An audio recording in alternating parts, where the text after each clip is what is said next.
ესტაფეტა. სპორტული ток-შოუ საზოგადოებრივ რადიოში. ყოველ საღამოს 8:10 წუთზე.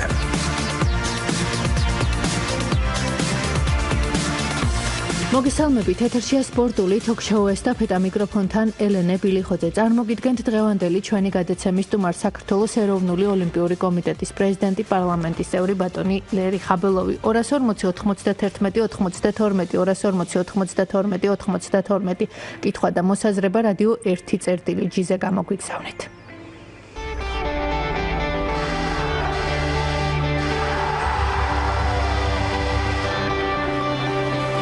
მთავარი სპორტული მოვლენების მიმოხილვა, კომენტარი, ანალიზი, მიღწევები და განცდილი მარცხი, მედალი და ხალხის აღიარება. ყველაზე ამაღელვებელი და აზარტული სპორტის სამყარო ელენე ბილიხოძის გადაცემებში.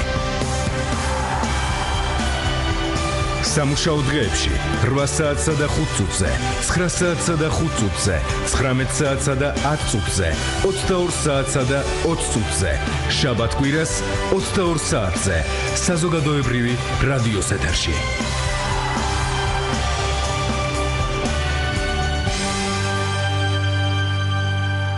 ბატონ ლერი, კიდევ ერთხელ მოგესალმებით, მადლობა რომ ხართ დღევანდელი ჩვენი გადაცემის სტუმარი. ჩვენმა მსმენელმა იცის, რომ დღეს საქართველოს ეროვნულ ოლიმპიურ კომიტეტში 3 წიგნის პრეზენტაცია შედგა. მოდით თავდაპირველად აი ამ ჩემპიონების შესახებ ბრძანეთ და კიდევ ერთხელ გაიხსენეთ ის ემოცია, რომელიც რიოში აი ამ სპორტსმენების და არა მხოლოდ ჩემპიონების, არამედ ჩვენი პრიზიორების გამარჯვების შემდეგ მოვიდა. მოგესალმებით, ხალხო, მივესალმები რადიოს მსმენელებს. დიახ. რა თქმა უნდა, ამ ციგნების შესახებ თქვენ ალბათ იცით და რა თქმა უნდა, ეს 34 ოლიმპიური ჩემპიონი ყავდა, დღეს უკვე ყავს 36 ოლიმპიური თამაშების ჩემპიონი და ის ციგნების სერია გაგრძელდა და შეივსო 36-მდე. ეს ლაშა ტალახაძე, ლადო ხინჩეგაშვილი, რომელმაც ძალიან დიდი წარმატება აჩვენეს ოლიმპიურ თამაშებზე და გაგვახარეს და მთელი საზოგადოება იმ პერიოდში ოლიმპიური დღეების პერიოდში მიესალმებოდა და რა თქმა უნდა ყველა ვიღავით რო იტყვიან ამაღლებულ და კარგ განწყობაზე. ისაც შეეხება მესამე წიგნი იყო ალბომი, იყო პირდაპირ ფოტო ალბომი რიო დე ჟანეიროში ჩვენი დელეგაციის ყველა წევრის სურათია აღბეჭდილი, ის ემოციებია გადმოცემული, რომელი ემოციებიც ახლავს სპორტს საერთოდ და რა თქმა უნდა განსაკუთრებულად, როდესაც ჩვენი სპორტსმენები გახდნენ ჩემპიონები. აი ეს გავაკეთეთ დღეს ჩვენ ეს ორი წიგნის პრეზენტაცია და მესამე ალბომის პრეზენტაცია და მნიშვნელოვანი იყო, რომ ჩვენი სპონსორებისთვის, იმ ადამიანებისთვის, რომელიც ჩვენ გვერდში გვედგნენ, იქ იყო ძალიან ბევრი კომპანიები, რომლებიც 20 წლის განმავლობაში გვეხმარებოდნენ და გადავუხადეთ დიდი მადლობა და რომ იტყვიან ჩვენი სუვენირებით, ოფისის სუვენირებით, შეიძლება ესე ითქვას, გადავეცით ჩვენ პარტნიორებს. ბატონ ლერი, ეს პარტნიორებთან ურთიერთობა და ძალიან სასიხარულოა, რომ მათ შორის ერთ-ერთი პარტნიორი საზოგადოებრივი მაუწყებელია, რომელიც მთელი ამ პერიოდის განმავლობაში ყოველთვის ერთგულად იყო ქართული ოლიმპიზმის სამსახურში. მაგრამ აი ამ კომპანიების ძალისხმევით ძალიან ბევრი რამ გაკეთდა, იგივე ავერსი მე არ ჩამოვთვლი ყველა მათგანს, მათ ფაქტიურად გადაარჩინეს, და რაღაც ამ წარმატებამდე მოიყვანეს ქართული სპორტი. იყო რაღაც პრობლემებიც, თუნდაც აი სამედიცინო თვალსაზრისით ძალიან ბევრ სპორტსმენს 4 წლების მანძილზე ჰქონდა პრობლემა, მაგრამ საბედნიეროდ ისინი იყვნენ რიოში და დიდი წარმატებით. ალბათ ქალბატონებმა დიდი მადლობა უნდა გადავუხავთ იმ კომპანიებს, რომლებიც ჩვენ გვერდით გვედგნენ, რომ პირველ რიგში ავერსი, რომელმაც ფაქტიურად შეუძლებელი შეძლო 4 წლის განმავლობაში არა მარტო მოქმედი სპორტსმენები, ვეტერანი სპორტსმენებიც ღებულობდნენ დახმარებას, მკურნალობას, მედიკამენტებს და ამისთვის მე კიდევ ერთხელ დიდ მადლობას ვუხდი ავერს და იმის ხელმძღვანელს პატა კურტანიძეს, რომელიც ხარში ამოგვიდგა და ყოველთვის ჩვენი სპორტსმენი მივიდოდა კლინიკაში, თუ ვეტერანი მივიდოდა, ძალიან ყურადღებით ექცეოდნენ და ყურადღებით იღებდნენ მათ მოთხოვნებს.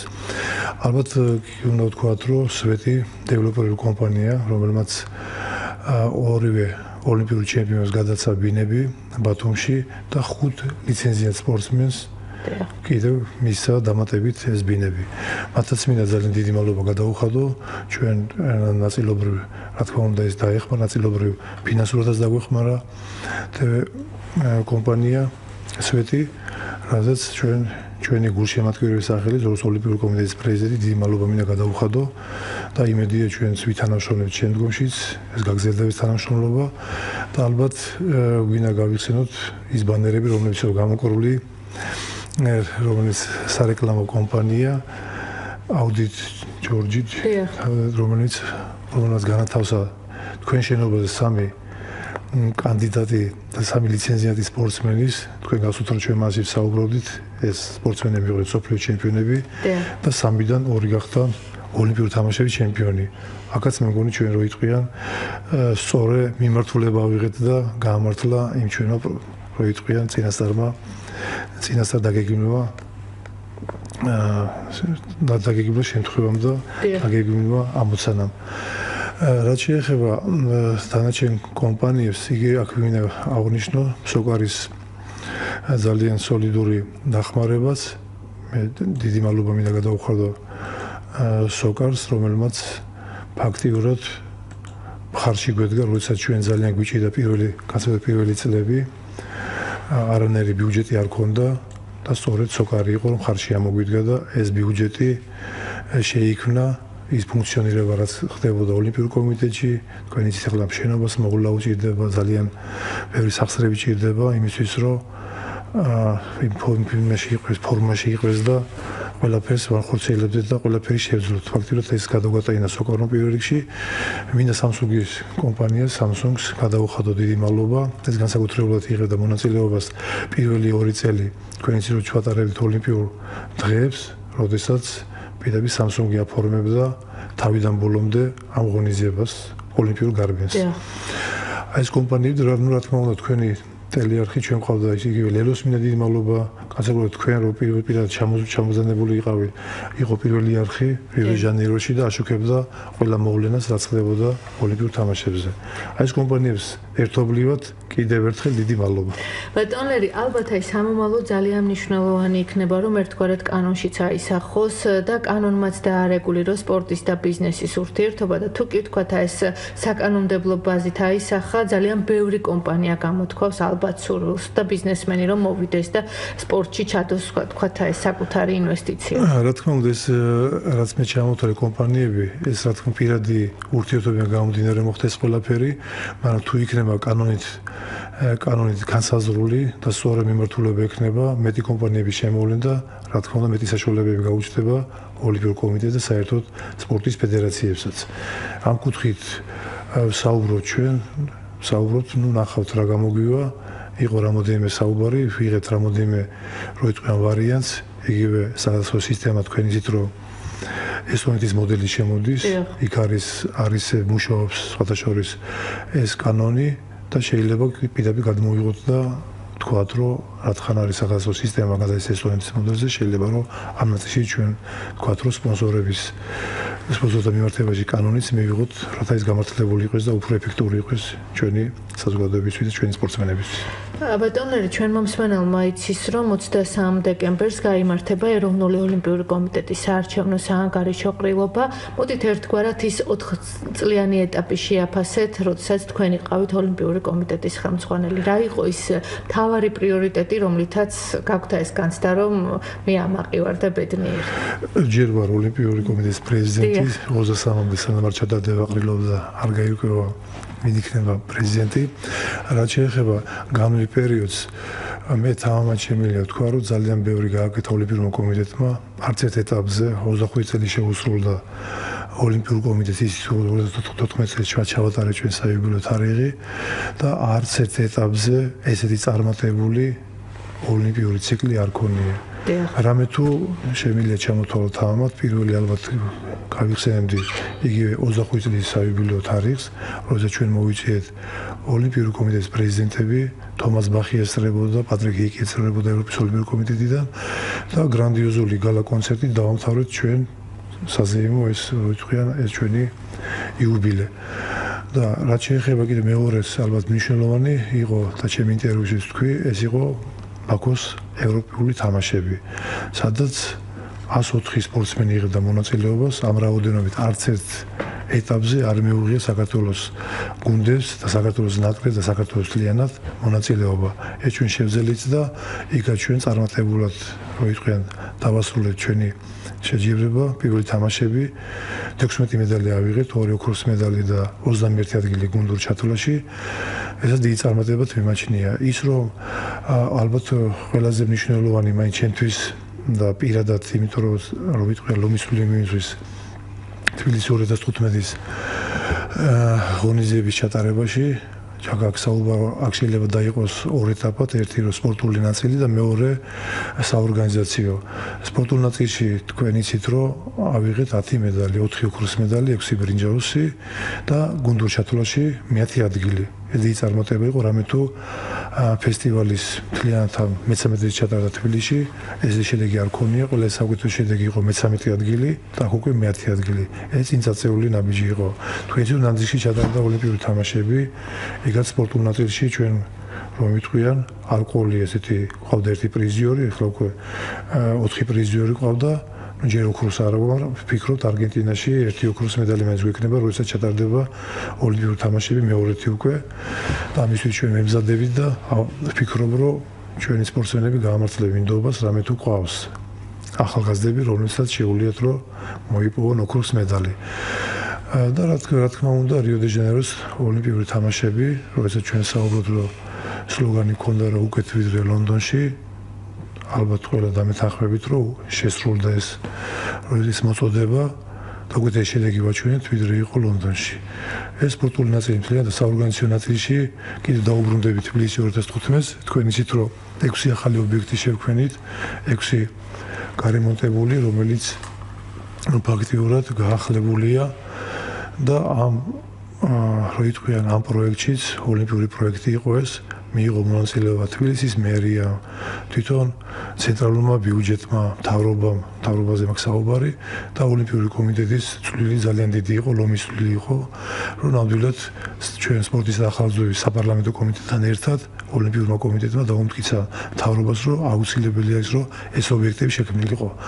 რადგან პირველ რიგში ყველა მონაწილეებს და ვინც იყო ჩართული, დიდი მადლობა მინდა გადაუხადო, რამე თუ ეს ობიექტები დარჩა ქვეყანას, არსად არ წასულა და ეს ობიექტები ფუნქციონირებენ და არის ერთ-ერთი რო იტყვიან სავიზიტო ბარათი საქართველოსთვის, ნებისმიერი ფედერაციისთვის, რომელიც იტყვის, რომ გვინდა ჩატარება რომელიმე ღონისძიების, რანაგისაც არ უნდა იყოს, ყველა ფედერაცია ძალიან დიდი სიამოვნებით იძლევა ამ ჩემპიონატებს, რამე თუ იცით, რომ მომავალ წელს სტარდება ხელბურთში ტარდება სოფლიო ჩემპიონატი ახალგაზრდებში, იგივე ფეხბურთში ევროპის, რაგბიში ტარდება და ეს იმის გამოძახილია, რომ არანაირი რო ითქვა კითხვის ნიშნები არ აქვს ჩვენ უცხოელ პარტნიორებს, რო თქვა შეუძლიათ თუ არ შეუძლიათ ამათი ღონისძიების ჩატარება. და სურვილიც არის რომ ჩამოვიდეს და ეს ამათი შეჯიბრის მონაწილე გახდეს ჩვენს ქვეყანაში ბატონლერი. კი, რა თქმა უნდა არის მონაწილე ერთი და მეორე ის რომ გაიზარდა უცხოელების მოთხოვნა, რათა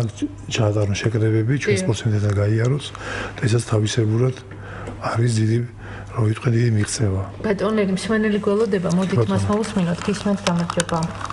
მოგესალმებით, ხარვადანოილენე, მოგესალმებით, ბატონლერი. ბატონლერი, როგორც მოჭიდავეს, მინდა რომ ასეთი შეკითხვა დაგისვათ და მე მეცენას გეტყვით დღევანდელ ფალავანზე, ახალ ფალავანზე, ახალგაზრდა ბიჭერ ორიოდეს იტყვით, აზგვეთყოდით და თუ შეიძლება როგორც ძალოსნობის ფედერაციამ ამოწია, მაგრამ ეს მხარე ასეთი რომ გამოჩნდეს ქართულ ფეხბურთში, ასეთი ტანდემი როგორიც არის კახიაშვილი და ასანიძე, აი ესეთი ტანდემი რომ გამოჩნდეს ქართულმა ფეხბურთმა რომ წამოიძიოს წინ. დიდი მადლობა, წარმატებებს გისურვებ. დიდი მადლობა, ძალიან ბატონლერი, ჩვენი გიორგი კაციაშვილი, ჩვენი აბსოლუტური ფალავანი. აბსოლუტური ჩემპიონი და იმ ფალავანთან შედარებით, რომ იტყვიან, ზონაში ძალიან ნაკლები იყო და გაიმარჯვა. და სამწუხაროდ ვერ დავესწარი, იმ დღეს იყო ფედერაციის არჩევნები და ვერ დავესწარი, თუმცა მაქვს ინფორმაცია, რომ გაიმარჯვა და მე მიულოცავ და ქართული ჭიდაობა სწორედ ვითარდება, ის რომ ყავდა უცხოელი სტუმრები, ეს ერთ-ერთი სტიმულია ჩვენი კიდევ ქართული ჭიდაობის განვითარებისთვის. რაც შეეხება შედარებას, რომ ფეხბურთში შეიძლება თუ არა გაკეთდეს, რა თქმა უნდა, ყველა სპორტის სახეობაში შეიძლება ის რომ უბრალოდ უნდა დაისახოს მიზნები, ის სპეციალისტები უნდა მონახოთ, რომელიც მოამზადებენ ამ ჩვენ სპორტსმენებს და სწორი მიმართულება ექნებათ. პირველ რიგში ყოველთვის საუბრობდი ხოლმე რა არის სპორტისთვის რომ განვითარდეს. სპორტისთვის არის პირველ რიგში რა თქმა უნდა ინფრასტრუქტურა, მეორე არის მწვრთნელი და მესამე სპორტსმენები, ახალგაზრდები, რომლებიც ჩვენ ადვილად გვყავს, რომ იტყვიან არის საშუალებები და ამას ორი მიმართულება სჭირდება, რათა განვითარდეს და შემდგომ რომ მაღალ ეტაპზე ავიდეს. ის რომ ფეხბურთში 1 და 2 და მე პირდაპირ შემინდა გითხრათ, ალბათ 4 წელიწადშიც ძალიან გართულდება, რომ რამე დიდი შედეგებს მივახციოთ, ეს უნდა იყოს გრძელვადიანი პროცესი, როდესაც უკვე დასახული იქნება დაწყებული პატარა ნაკრები გუნდებიდან, ახალგაზრდებიდან დამთავრებული დიდ ნაკრებამდე. ეს არის მთელი უნდა იყოს, რომ იტყვი მთელი სისტემა უნდა იყოს და უნდა იყოს აგებული, რომ როგორ უნდა განვითარდეს თავიდან ბოლომდე. კონსვენელი გვალოდება გისმენთ, გამარჯობა. ალო, მოგესალმებით. ვადანოლერი უპირველეს ყოვლისა მოგილოცავთ სოფლიოს ოლიმპიური კომიტეტის სამწუხაროდ მიერ უმაღლესი ჯილდოს მონიჭებას და იქნებ გითხრათ რა ორგანოა ეს, რომელი ქვეყნის წარმომადგენლებისაგან შედგება და რა კრიტერიუმს უნდა აკმაყოფილებდეს ამა თუ ქვეყნის ოლიმპიური კომიტეტის პრეზიდენტი რომ მიიღოს ასეთი ჯილდო და მეორეც იქნებ თუ ხერხული არ იქნება თქვენთვის თქვენ შანსებზე ისაუბრეთ ოლიმპიური კომიტეტის არჩევნებთან. დიდი მადლობა. ბატონო, დიდი მადლობა ბრძანეთ ბატონო ამ ჯილდოს შესახებ კიდევ ერთხელ გილოცავთ ჩვენი ეთერის საშუალებით. ბრძანეთ დიახ. დიდი მადლობა. რაც შეეხება აქ ორი ჯილდო მივიღე ერთის განმავლობაში და ამ ჯილდოებს არ ვიცერ და არ ვიძახი რომ მარტო მე მომცეს, ეს იყო საერთო გამარჯვება რომ ოლიმპიური კომიტეტი სწორე მუშაობს და სწორე ნაბიჯებს დგას. ეს ჯილდოები იყო ანოკის ჯილდო, ეს არის უმაღლესი ორგანო ოლიმპიური კომიტეტის ასოციაციის, სადაც გაწევრიანებული არის 206 ქვეყანა და იქ 4 კაცი დაჯილდოვდა, 4 წარმომადგენელი და 4 კაცი ერთ-ერთი მე ვიყავი. ეს მოხდა კატარში. რაც შეეხება თვითონ ოლიმპიური კომიტეტის ჯილდოს, ეს არის უმაღლესი ჯილდო, რომელიც ჯილდოვდება ადამიანები მაღალი რო იტყვიან წვლილისთვის, მაღალი შეტანის წვლილისთვის ოლიმპიურ მოძრაობაში და ეს ოლიმპიური მოძრაობა შეტანის წვლილი მე არ ვიძახი მარტო ის რომ მე როგორც სპორტსმენი ისე დამაჯილდოს, მე დამაჯილდოს როგორც ხელმძღვანელი. და ეს აისახება არა მარტო იმაზე რომ ოლიმპიური ჩემპიონები ყავდა 2, ან კიდე 7 მედალი ავიღეთ. ეს არის მთელი პროცესი ოლიმპიური ციკლის, მე რაზეც საუბრობდი და რაზეც ვიძახოდი რომ პირველი იყო ჩვენი ღონისძიება, იუბილე, მე შემდგომ იყო ბაქოს თამაშები, შემდგომ იყო თბილისი 2015 და ალბათ თბილისში 2015-მა რო იტყვიან გადაწყვეტა ეს ყველაფერი, რამე თუ ჩვენ მაღალ დონეზე ჩავატარეთ და ესეთი ღონისძიება რომ იტყვიან არ ჩაუტარებიათ საბჭოთა კავშირში, ყოფილი საბჭოთა კავშირის ქვეყნებს და ეს პირველი ვიყავი ჩვენ, რომელმაც მაღალ დონეზე ჩავატარეთ. რამე თუ ძალიან განიცდიდნენ ჩვენი უცხოელი პარტნიორები და იზახოდნენ რომ შეიძლება ვერ მოახერხოთ ამ ღონისძიების ჩატარება. თუმცა კიდევ ერთხელ ვიმეორებ, მაღალ დონეზე ჩავატარეთ და შეფასებები მივიღეთ მაღალი. ეს არის შეიძლება ესე ითქვას პირადი და ჯილდო, რომელიც მე მივიღე ოლიმპიური კომიტეტში გაწეული წვლილისთვის და შეტანილი იმ მაღალი ნდობისთვის, შეიძლება ესე ითქვას, რაც შეაფასა ოლიმპიურმა საერთაშორისო ოლიმპიურ კომიტეტმა, აქ არიან გაწევრიანებული ყველა ის ადამიანები, რომლებიც ოლიმპიური კომიტეტის საერთოდ მუშაობაში და მოძრაობაში არიან ჩართულები, ეს საბჭო შედგება იმ წევრებისგან, მოკლედ ოლიმპიურ ბედს ვინც გადაწყვეტს მსოფლიოში, ეს ადამიანები არიან. რაც შეეხება ჩემი შანსები რა თქმა უნდა საზოგადოება ის რომ ეს ორდერები თქვი, ეს ორდერები ისე არავინ არ აძლევს, არც ნაცნობებით, არც მეგობრობით, ეს არის ის გაწეული წვლილი, კიდევ ერთხელ ვიმეორებ, იმ ლიტერატურის შექმნისთვის, იმ ღონისძიებების ჩატარებისთვის, ეს ყველაფერი ერთობლიობაში აღებული და შეფასება იყო ეს მაღალი ჯილდოები ერთის და მეორეს. ჩემი შანსები საზოგადოებამ შეაფასოს, მე ვფიქრობ რომ მაღალი შანსები მაქვს, რამე თუ ვიცი ფედერაციების განწყობა, ვიცი იმ ადამიანების განწყობა, რა გავაკეთე და როდესაც მე მივიდიოდი ნებისმიერ ფედერაციასთან, არ ვსაუბრობდი რომ მეგობრულად ან და მე გამიგეთ რომ ესე უნდა იყოს, არ ვსაუბრობდი, მე პირდაპირ საუბრობდი საქმიდან გამომდინარე, თუ ჩვენ რა ურთიერთობა გქონდა და რა ნაბიჯები გადავდგით. აი ეს საუბრები მქონდა პირდაპირ ფედერაციებთან და საუბრობდი არავის მეშვეობით პირდაპირ საუბრობდი და არა მეგობრების, აი ნათესავების ეს საერთოდ გამორიცხული ესეთ რამეს არ ვაკეთებ, რამე თუ ისე თქვენ რომ მე ვარ ოლიმპიური თამაშის ჩემპიონი, ჩემი მიღწევები რაც არის პირადად მივახციე მე, დღესაც ვარ პირადად მივახციე მე და ამიტომ პირველ რიგში რა თქმა უნდა ჩემ თავზე ვარ დამოკიდებული.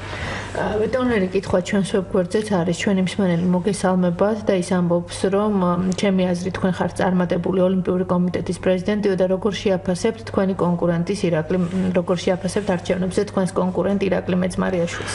ჩვეულებრივ მე მეგობრულად ეხლა ირაკლი ცოტა არ იყოს 15 წლის წინ იყო ხელმძღვანელი და ეს დრო უბრალოდ ძალიან დიდი დრო გავიდა რომ ირაკლი ფაქტიურად ჩართული არ იყო ეხლა ამ პროცესებში ამ პროცესებს მივყვებოდი მე ფეხდაფეხი მივყვებოდი და ირაკლის ეხლა მინდა არ ვიცი ეხლა როგორ უსურო წარმატებები მაგრამ ანუ უსურო ჯანმრთელობა პირველ რიგში ბატონერი, როდესაც საუბრობთ ჩვენ ოლიმპიურ მიღწევებზე, ალბათ ძალიან ბევრი ფაქტორი იყო, რომელიც თქვენი მოღვაწეობის დადებით ფაქტორად აისახება. მათ შორის ქალთა სპორტის აქტივობა და მე ძალიან გულშემატკივრობ ჩვენს იუდოისტ გოგონებს, ძალოსან გოგონებს და ძალიან მინდა რომ მომავალ ოლიმპიურ თამაშებზე მათი რიცხვი იყოს ძალიან ბევრი.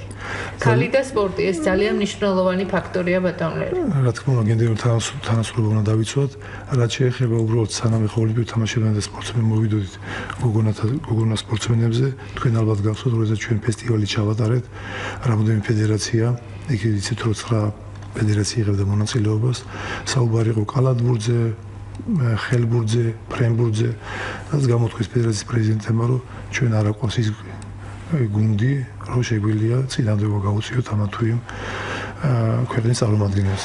ჩვენ სალსახად ვთქვით, რომ რა თქმა მასპინძელი უნდა გამოიყენოთ, აუცილებლად უნდა გამოიყენოთ, რა თქმა გოგონა გუნდებმა მიიღო მონაწილეობა და რამე თუ ყველა სახეობაში ჩვენ გამოვიყვანეთ გოგონათა გუნდი, ვიცოდით რომ წარმატებას ვერ მივახსენდით, მაგრამ თქვენ თუ დააკვირდებით ის გოგონები დღესაც ხელბურთში არიან და რაღაც წარმატებებზე საუბრობენ და სწორედ რომ 2000 მომავალ წელს ეს გოგონებიც იქნებიან ესეთი წარმატებულები და ვფიქრობ რომ ეს გაწინადად გუნ ნაბიჯი იყო, რაც შეეხება ძიუდოს გოგონებს, თქვენ ისე კაი მაღალი წარმატებები აქვს. ისიც რომ ორმა ფაქტორად ვერ წარმოგვედგენ ისე თავისუფლად მოიგეს, ის თავისუფლად გაიმარჯვეს და შემდგომაც ნახეთ რომ წარმატებებს მიაღწიეს.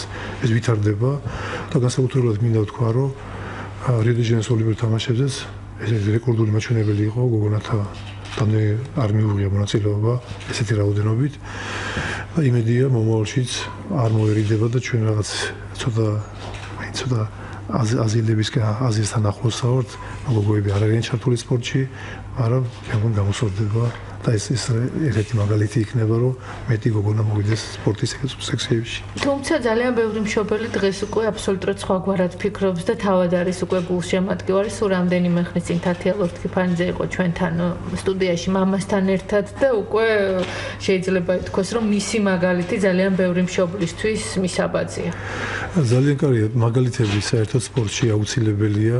რამე თუ ნებისმიერი შედეგი ჩვენ როდესაც ვიძახით რომ უნდა ყავდეს ოლიმპიური თამაშების ჩემპიონი და მაღალი რანგის სპორტსმენი. ჩვენ იმიტომ ვიძახით რომ რა თქმა უნდა ყველა ვერ გახდება მაღალი რანგის სპორტსმენი და დიდ წარმატებებს ვერ მიაღწევენ, მაგრამ ეს არის ერთ-ერთი მაჩვენებელი რომ ის ახალგაზრდა რომელიც არის ასაკობრივი ერთადერთი ასაკისები არიან დაინტერესებს და თქვან რომ აიცით რა თუ იმან მიაღწია, რა თუ არ მიაღწიო მე. ეს ერთ-ერთი სტიმულია და თუ დააკვირდებით ნებისმიერი წარმატების შემდეგ აი ძიუდო ავიღოთ მაგალითად მე შემიძლია გავიხსენო 2004 წელი, როდესაც ძვიადაურმა გაიმარჯვა. რამდენად მეტი ახალგაზრდა მოვიდა ძიუდოზე. იგივე წარმატებები ხლტა ტალახაძე გაიმარჯვა და რა თქმა უნდა იყურებია რომ ძალოსნობაშიც უფრო მეტი მონაწილე იყოს და უფრო მეტი სპორტსმენი და ახალგაზრდა მოვიდეს ამ სექციებში. ეს მაგალითებია, იგივე თავისუფლად დაუვალა ხინჭიკაშვილი რომ როგორც წარმატებას მიაღწევს, ახალგაზრდა უფრო მეტი მოდის რომ რამე თუ თქვენ პირველ რიგში როგორ აშუქებთ, როგორ მიგებთ საზოგადოებამდე და ამის მერე რა თქმა უნდა აღთქმა იქნებათ ნებისმიერ მშობელს, რომ მეტი ბავშვი მოვიდნენ და მეტი ბავშვი ჩაერთონ ამ სექციებში. ბატონელი, რამდენად რთულია დღეს გუნდურ სახეობაში ჩვენ მყავდეს ოლიმპიადაზე წარმომადგენელი? ფაქტურად კალათბურთელებს შეიძლება ითქვას, რომ დღევანდელი გადასახედიდან ერთგვარად მცირედიც კი დააკლდათ, მაგრამ მაინც. მე შემიძლია გითხრათ, რომ გუნდურ სახეობაში ძალიან ძნელია მოხვედრა, მაგრამ ეს იმას არ ნიშნავს, რომ ჩვენ წინ არ ვიაროთ და არ მივეცოთ ყურადღება. მე რამოდენიმე სახეობა გამოყავი, აქ იყო რაგბი, კალათბურთი, ფეხბურთი და წყალბურთი. ამ სახეობებში შეგვიძლია ჩვენ, მაგრამ დარწმუნებით რომ 4-ვე სახეობა ხა მოხდება, მაგის აბსურდი იქნება ამის თქმა, მაგრამ ვფიქრობ, რომ ერთი მაინც თუ მოხდება, ამისკენ უნდა ვიყწოდეთ და უნდა გქონდეს მიზანი, რომ ერთხელ მაინც გუნდურმა სახეობამ მიიღოს ოლიმპიურ თამაშებში მონაწილეობა. ბატონელი, საკმაოდ პრობლემურია დღეს თანამედროვე ოლიმპიზმში დოპინგის საკითხი და აი მომდევნო 4 წლის განმავლობაში და გამარჯვების შემთხვევაში იქნება თუ არა ეს თქვენი მკაცრი კონტროლის ქვეშ, რომ არც ერთი ქართველი სპორტსმენი არ გახდეს დოპინგ სკანდალის მსხვერპლი. ხალხო, ამ საკითხზე ჩვენ ვისაუბრეთ და იგივე განწყობა მაქვს თქვენ იცით, რომ იგივე სემინარები, ძალიან ბევრი ლექცია მიუძღვენით და ვსაუბრობთ იმაზე, რომ არ გვინდა როგორც ეძახიან ახ უცხოელი ჩვენ შეგვიძლია და თქვათ, რომ ჭუჭყიანი სპორტსმენები ეს ეძახიან, არ უნდა ყვავდეს, არამედ თუ თქვენ ნახეთ ეს წარმატება რიო-დე-ჟანეიროში გქონდა დიდი წარმატება და წარმოიდგინეთ, რომ ყოლოდა მაგალითად ერთი კაციც რო ჩავარდნილიყო დოპინგზე. ეს იქნება სკანდალი, იქნება უბრალოდ და იმ წარმატებას გადაფარავდა ის ერთი ცუდი საქციელი. ამიტომ ამ კუთხით ჩვენ გავგზავნებთ მუშაობას და ნამდვილად დაგიდასტურებთ, რომ ამ კუთხით გვექნება დიდი წარმატებები და იგივე ანტიდოპინგური, იგივე სამედიცინო საცალკე აღებული ამ კუთხით უნდა გავაძლიეროთ მუშაობა. ბატონელი, იგივე რეგიონებში ძალიან ბევრი, ვთქვათ, პრობლემური საკითხია ინფრასტრუქტურასთან დაკავშირებით და თქვენ როგორც პარლამენტის წევრი, როგორ ფიქრობთ, რამდენად აქტიური უნდა იყოს სახელმწიფო, რომ საწყის ეტაპზე რეგიონებში ეს ინფრასტრუქტურული პრობლემა თუ კი არ იქნება სუპერთანამედროვე დონეზე, რაღაც ეტაპზე მოგვარდეს და ვთქვათ, ბავშვს ჰქონდეს საშუალება, რომ ივარჯიშოს და იცხოვროს ჯანმრთელი ცხოვრების წესით. ეს რეგიონები არის ჩვენი მტკივნეული თემა. ჩვენ თქვით, რომ თბილისში რაღაც კითხვის წარმატებას მივაღწიეთ, მაინც არის საშუალებები, რომ მივიყვანოთ ჩვენი ბავშვები ნებისმიერ დარბაზში, არის ამის საშუალებები, თანამედროვე დარბაზებია, მაგრამ რეგიონებში ნაკლებად არის და აუცილებელია, რომ როდესაც იმ პერიოდში 2015 წელსაც საუბრობთ, რომ შემდგომი ეტაპი იქნება რეგიონები, რომ გადავინაცვლოთ და ის სპორტის სახეობები, იგივე სპორტის სასახლე იქნება, თუ იგივე სპეციალიზებული რომელიმე ფედერაციას და მიმული აუცილებლად რომ განავითაროთ, რამე თუ რეგიონს არ აქვს საშუალება, რომ ყველა იაროს თბილისში, მთლიანად გადმოგვიდნენ სპორტსმენები იქნება, თუ მცველები იქნება, ამიტომ რეგიონებს უნდა მისცეს საშუალება, რომ შეიქმნას ესეთი ცენტრები, რათა ადგილზე დამოუკიდებელი ჯერ სპორტსმენები, თქვენ ალბათ იცით და რა თქმა უნდა გეცოდინებათ, რომ არის ღვთის კანონი, ეს ღვთის კანონი ჩვენი კომიტეტი წინა პარლამენტის მოწვევის აქტიურად იღებდა მონაწილეობას და იქ იყო საუბარი უცხოელები, იგივე სპორტსმენები დამაგრდნენ და ხელფასების იქ რა თქმა უნდა განსხვავებულია ვიდრე აქვს თბილისში და სხვა რეგიონებში, იქ მეტი აქვს და ამიტომ გვინდა რომ იქაც განვითარდეს ეს იყო სპეციალურად შემოღებული კანონი, რათა რეგიონები გავაძლიეროთ და რეგიონიდან მიიღოთ შევსება. ბატონელი, მსაჯის ფაქტორი, აი ძალიან სასიხარულო იყო და შეიძლება ითქვას უპრეცედენტოც, როდესაც ჩვენ აი ამ ოლიმპიურ თამაშებზე გვყავდა მსაჯთა ის კონტინგენტი, რომელიც იყო გადამწყვეტი და თუნდაც ვლადიმერ ნუცუბიძის ფაქტორი, როდესაც მან იმსაჯა ჭიდაობა ძიუდოში პირველი ფინალი ძალიან ბევრ ფაქტზე მეტყველებს. აი ეს მსაჯის ფაქტორი და მათი რაოდენობის გაზრდა არის თუ არა თქვენი პროგრამის ერთ-ერთი პრიორიტეტი და რამდენად დადებითად მოქმედებს მთლიანად ჩვენზე, როგორც სახელმწიფოზე და ქართულ სპორტზე. აუცილებელი ამ კუთხით ვიმუშაოთ, ის რომ ჩვენ ყავდა ძიუდოში ყავდა ნუცუბიძე, თავისუფლად ჭიდაობდა კლასიკურ ჭიდაობაში, იცით თქვენ რომ ედი შერმაჩაიძე და თემურ ყაზარაშვილი იყო, იქ ყავდა ბატუძე, რუსტემ ხოფერია, ეს რა თქმა უნდა ვლადიმერ გოგოლაძე, დიახ. კი ვლადიმერ გოგოლაძე, ის რუსეთიდან იყო, ვლადიმერ გოგოლაძე, მაგრამ ეს კონტინგენტი რა თქმა უნდა ცოტა და ამ ეტაპისთვის დღეს ეს არის, მაგრამ ჩვენ უნდა ვიმუშაოთ, რათა მეტი ყავდეს რამე თუ სპორტსმენზე დიდ ფსიქოლოგიურ გავლენას ახდენს, როდესაც იცით რომ თქვენ გყავთ წარმომადგენელი და თქვენი დაგიცავენ, ეს მე სპორტსმენზე კარგად ვიტყვიან, კარგად განაწყობს სპორტსმენს და უფრო დამაჯერებელია, როდესაც იცის რომ ყავს წარმომადგენელი. და ძალიან ბევრი ახალი სახეობა, მათ შორის ნიჩბოსნობა, ვთქვათ, ძალიან დიდი იმედი გაჩნდა ზაზა ნადირაძის მიმართ. ფიქრობთ თუ არა, რომ მომდევნო 4 წლის განმავლობაში ეს სპორტის სახეობების რუქა კიდევ უფრო გაიზარდოს?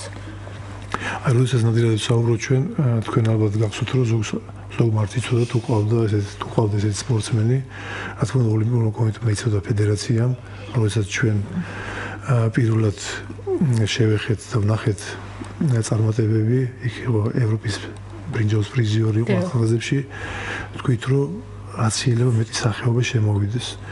და პირველივე ეტაპზე დაუნიშნეთ ჩვენ ხელფასი დაუნიშნეთ, ნებისმიერ ღონისძიებაზე მიიღო მონაწილეობა, ძალიან ბევრი ღონისძიება და შეკრება ჩაუტარეთ და ეს იყო წარმატება, ფაქტიურად მიაღწია დიდ წარმატებას, მაგრამ პატარა რიტყვენ იღბალმა არ გაუმართლა, თორემ ჩვენც ვიხილავდით იმ ოდნავ მეტი ალბათ გამოცდილებაც რომ ქონდა ბატონლერი და ეს საშეჯიბრო პრაქტიკა შეიძლებოდა იქ უკვე საუბარი. ქალბატონელი ახალგაზრდა არის და ახალგაზრდა არის, ყველაფერი წინ აქვს.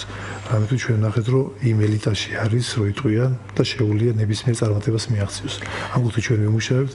ალბათ უნდა აღვნიშნოთ ისაც რომ ფარიკაობა, როდესაც ჩვენ ახლა 20 წელი არ ყავდა ლიცენზიატი სპორტსმენი, ამ გულითაც ჩვენ კარგად ვიმუშავებთ. და წარმოვიდა ფარიკაობა.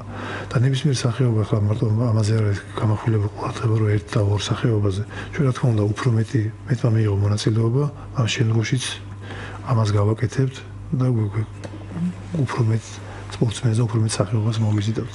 ბატონლერი, ზამთრის სახეობები და ამ კუთხით განვითარების რა ეტაპზეა დღეს სახელმწიფო?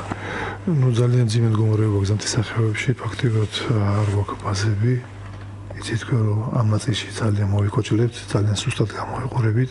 აქ მარტო საუბარი შეიძლება იყოს პირველ ეტაპზე და წინა წლებში რასაც ვაკეთებდით და წინა ოლიმპიურ ციკლებში რასაც ვაკეთებდით, რომ ოლიმპიურ თამაშებზე აიღო ლიცენზია. ეს საუბარი არის ალბათ 3, 4, 5 კაცი მაქსიმუმი ამ რაოდენობაზე, რომ მოხდნენ ოლიმპიურ თამაშებზე. თუ არ შეიქმნა ბაზები, თუ არ შეიქმნა, არაფერი არ გამოვა. ჩვენ საუბრობთ ახლა ჩვენი სპორტსმენები ავსტრიაში ემზადებიან, გასაგებია, მაგრამ აქ ადგილზე უნდა ქონდეს საშუალებები, რომ მოემზადონ და წარმატებას მიაღწიონ. პარაოლიმპიური თამაშები ბატონლერი და ამ ხრივად საკმაოდ მნიშვნელოვანია ზვიად გოგოჯურის წარმატება. ზვიად გოგოჯურს მე კიდევ ერთხელ მინდა მიულოცო ოლიმპიური медали, რაც შეეხება გამოთქმული იმას, რომ ზოგიერთ ცხვენია რაღაც სასიცხველი ახლა ოლიმპიურ კომიტეტს აბრალებს, ელემენტარულად მინდა შევახსენოთ, ვინც არ იცის პარაოლიმპიური ცალკე არის, კომიტეტი ცალკე არის და ოლიმპიური კომიტეტი ცალკე არის. აქ არის განსხვავება, ზოგიერთ რა თან ოლიმპიადა სიტყვა გონიათ რომ ერთ და იგივე ორგანიზაცია არ არის, ერთ და იგივე ორგანიზაცია, ეს არის ცალკე დამოუკიდებლად არსებობენ ეს ორგანიზაციები და ის რომ ოლიმპიური медали თურმე უნდა გაგვეხსნა და არ შემიძლია გავამოხმარო რომ ოლიმპიური медали უნდა გახსნილიყო ჩვენთან სადაც გვაქვს ოლიმპიური ვარსკვლავი, ეს უბრალოდ ელემენტარულად არის იმ ადამიანების ნომერებზე თამაში და არ არის ეს არ მემაჩნია სწორედ და ესეც ცალკე უნდა გააკეთოს პარაოლიმპიურმა კომიტეტმა, იმათმა უნდა და თუ რამე ჩვენან იქნება დახმარება და თუ ასეც გამოთქვენ ჩვენ ამ ხარში ამოვდგებით. არამედ თუ მინდა თქვა რომ ბრწყინვალების ორდერით დაჯილდოვდება ჩვენი სპორტსმენები დავაჯილდოვეთ, როდესაც გავხსენეთ ვარსკვლავები და იქ საუბარი იყო პრეზიდენტის ადმინისტრაციასთან, რომ აუცილებლად მე ჩემი წინადადება იყო და დამეთანხმდა რა თქმა ადმინისტრაციას, რომ აუცილებლად დავაჯილდოვეთ ბრწყინვალების ორდერით. აი როდესაც ბრწყინვალების ორდერი გადაეცემა, ოლიმპიური კომიტეტი იქ მიიღებს თავის როიწვიან მონაწილეობას და თავისუფლად შეიტანს. ბატონლერი, ფაქტიურად, როდესაც ჩვენ ვსაუბრობთ დიდ წარმატებაზე, რა თქმა უნდა, ეს ძალიან დიდ ფინანსებთან არის დაკავშირებული და დღეს თუ კი ჩვენ გვაქვს პრეტენზია, რომ ვიყოთ ყველა სახეობაში წარმატებული, ეს დაახლოებით ბიუჯეტის რა კუთხით უნდა განვიხილოთ და რა თანხა არის საჭირო, რომ ნებისმიერმა სახეობამ მოამზადოს ოლიმპიური ჩემპიონი. გამიჭირდება ყველა სახეობაში დიდი ქვეყნებიც კი ვერ ახერხებენ რომ მიიღო მონაწილეობა. ამიტომ ჩვენ რა თქმა უნდა ჯერ პირველ რიგში უნდა დავიწყოთ ტრადიციულ სპორტის სახეობებს და შემდგომში რაც ჩვენ ვთქვით იგივე შემოვიყვანოთ ინდივიდუალური სპორტის სახეობები და სათამაშო სახეობები თუ მოხდება ერთი მაინც ეს დიდი წარმატება იქნება. და რაც შეეხება აი პროგრამულად ჩვენ საუბრობთ პროგრამაზე, მე ერთი რამე მინდა განვუმარტო ჩვენ რადიოს მსმენელებს პროგრამა ეს არის უბრალოდ აი რო იტყვია მოგონილი რაღაც პროგრამის საუბარი აქ არის ელემენტარულად რომ ოლიმპიური კომიტეტი მოქმედებს ოლიმპიური კარტით და წესდებით.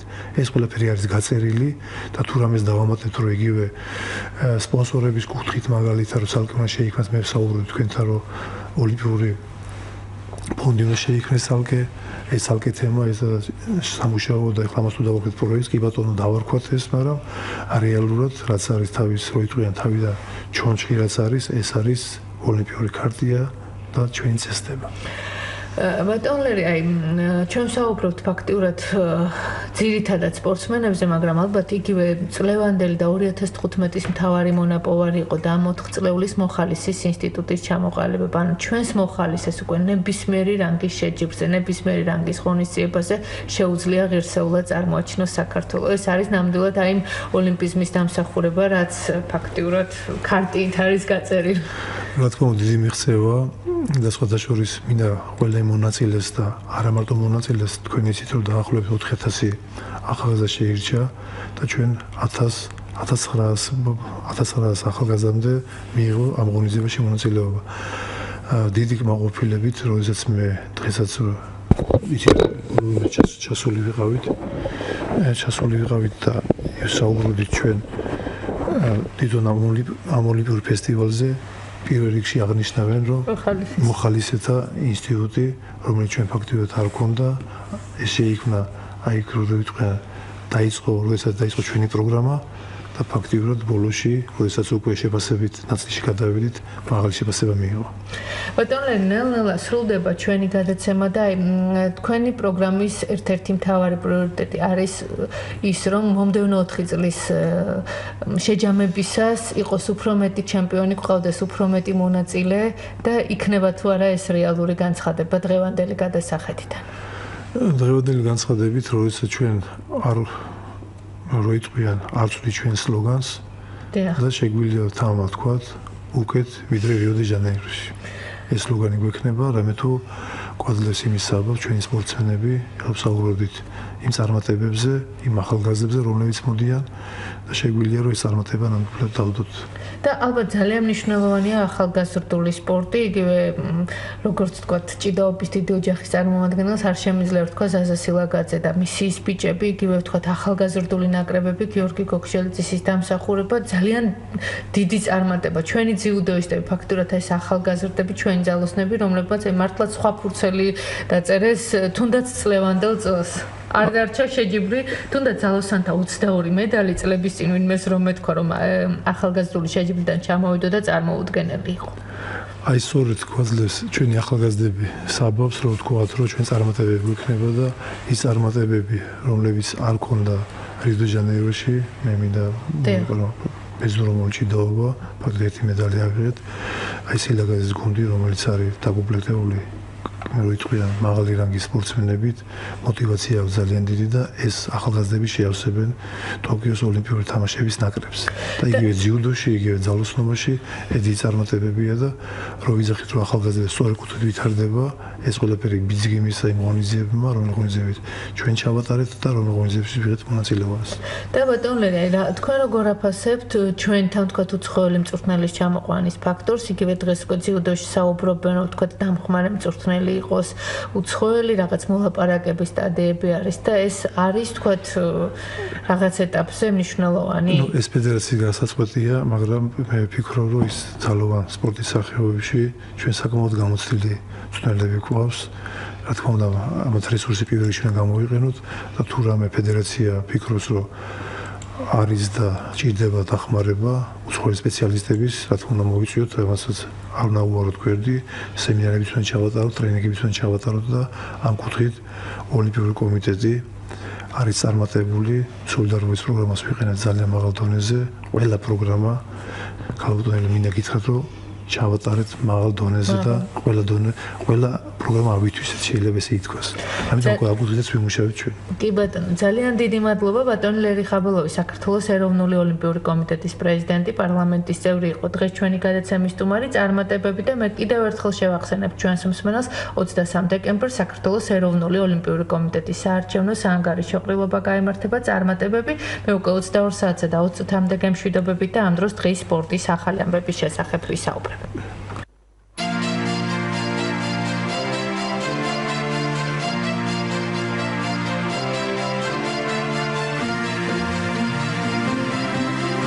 ესტაფეტა სპორტული ток-შოუ საზოგადოებრივ რადიოში. ყოველ საღამოს 8:10-ზე.